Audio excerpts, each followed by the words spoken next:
بتمنى تجربوها وتعطوني رأيكم فيها. يسعد أوقاتكم متابعينا الكرام. اليوم رح نتعلم طريقة تحضير خبز الفينو أو خبز الساندويش أو خبز الحليب.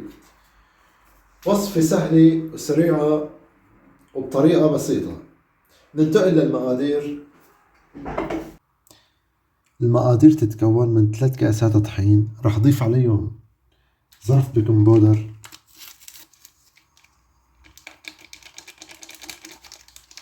طبعا ظرف البيكنج بودر 10 غرامات، بالإضافة لظرف خميرة 10 غرامات،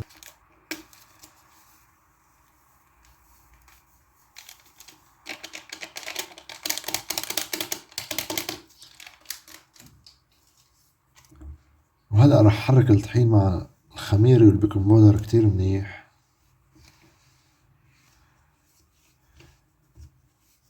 رح أضيف عليهم 3 معالق سكر،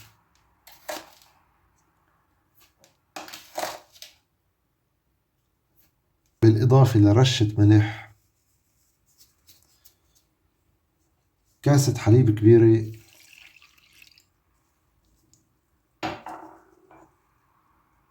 كاسة مي صغيرة.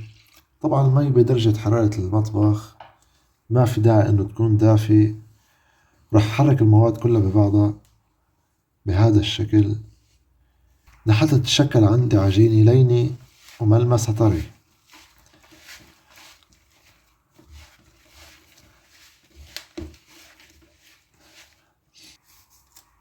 وهلأ رح أضيف عليها 50 غرام زبدة. طبعا الزبدة لازم تكون بدرجة حرارة المطبخ لحتى نقدر ندمجها بعجينة خبز الساندويش. رح نتم نحركها مدة 6 دقايق.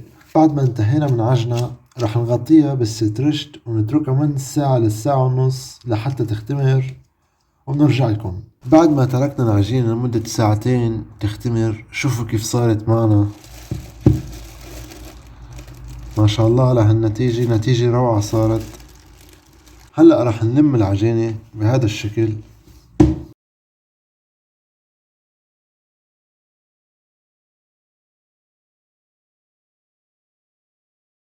طبعا دهناها بالزيت لحتى ما تعلق بإيدينا أثناء تشكيلها. أول شي رح نحط طحين لحتى ما تعلق وتعذبكن أثناء التشكيل.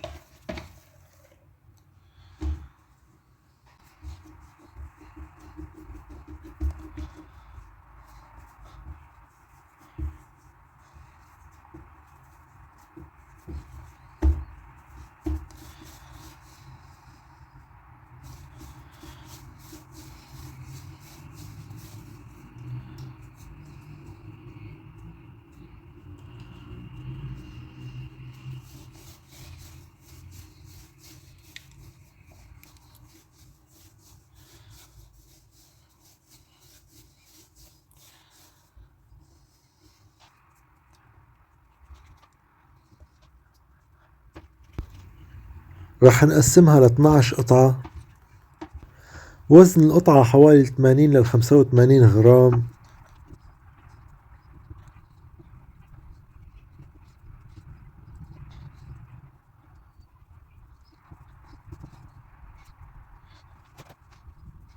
انتبهوا كيف طريقة التشكيل راح تكون. أول شي راح نحط طحين هون لحتى ما تعلق العجينة عنا. راح نجيب القطع ونعملها بهذا الشكل.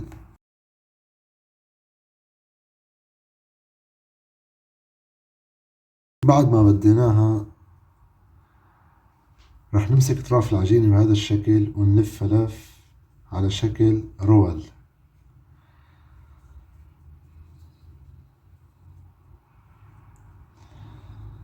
بعد ما لفيناها بهذا الشكل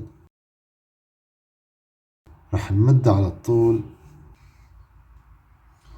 راح نجيب صينية الفرن، راح ندهنها بالزيت.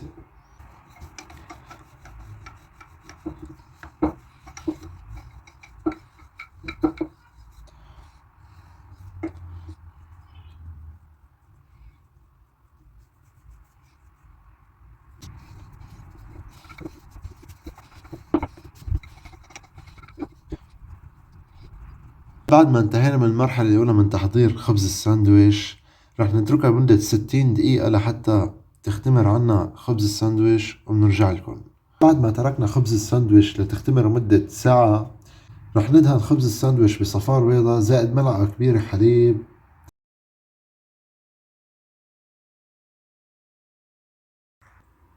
رح ندخلها على الفرن على الرف الأوسط على درجة حرارة 180 درجة مئوية مدة 15 دقيقة وبنرجع لكم. وهلا بعد ما انتهينا من شوية بالفرن شوفوا لي على هالمنظر هاد. طبعا وقت بتطلعوا من الفرن لازم تدهنوها بزيت زيتون دهن خفيف لحتى تعطيها لمعة وطعمة طيبة. شوفوا لي على هالمنظر هاد.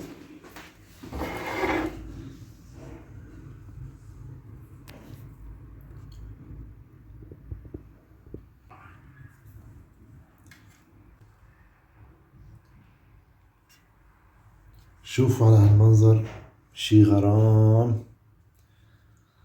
شوفوا كيف منظرها مثل القطن هشة وطري وطعمتها بتجنن. بتمنى تجربوها وتعطوني رأيكم فيها، ولا تنسوا تضغطوا على زر اللايك وتشتركوا بالقناة ليصلكم إشعار أثناء نشر كل فيديو. وانتظرونا فيديو جديد ووصفة جديدة. شكرا كثير لكم وشكرا لمتابعتكم. بأمان الله.